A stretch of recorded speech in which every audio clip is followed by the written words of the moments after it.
Uçmazdı, sevindim ama mən sevinmək düşmür. Yine de sevindim de. Haydi hayırlısı. İnden beri beynimiz girer. Gitmeyecek. Niye gelir ki beynimiz? Sevirəm. Güvey Babel. Aysel, incimə də məndən. Yaxşı. Bir könül bu. Oxa da qonar, poxa da qonar.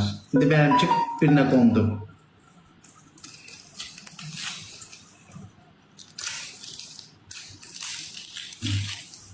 İntiması.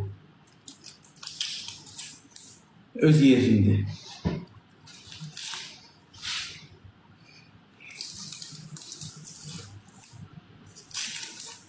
Leysan gedir tövbe.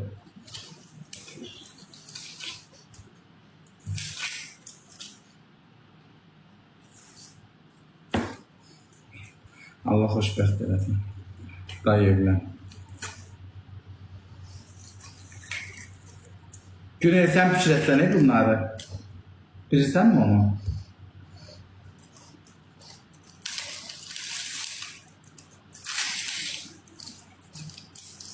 Cemaat yatır. Mən indi pişirirəm, yatsın dana.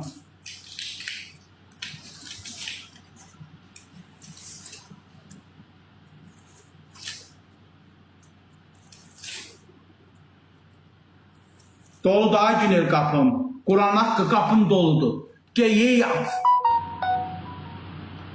Qarın qulu, Bakılı balası. Niye qarın qulu olam ay kaka? Səhər şirin çayına qoyun pendiri yemişəm. Qarın qulu niye oluram? Camaat 3 dəfə yemək gəldi, mən ikisini yeyirəm.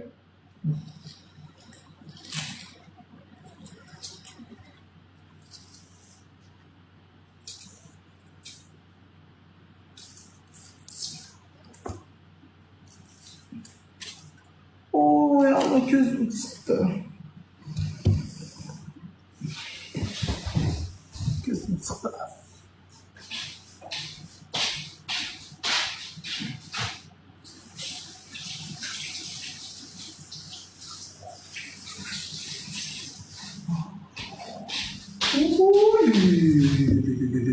Oy gözüm çıktı.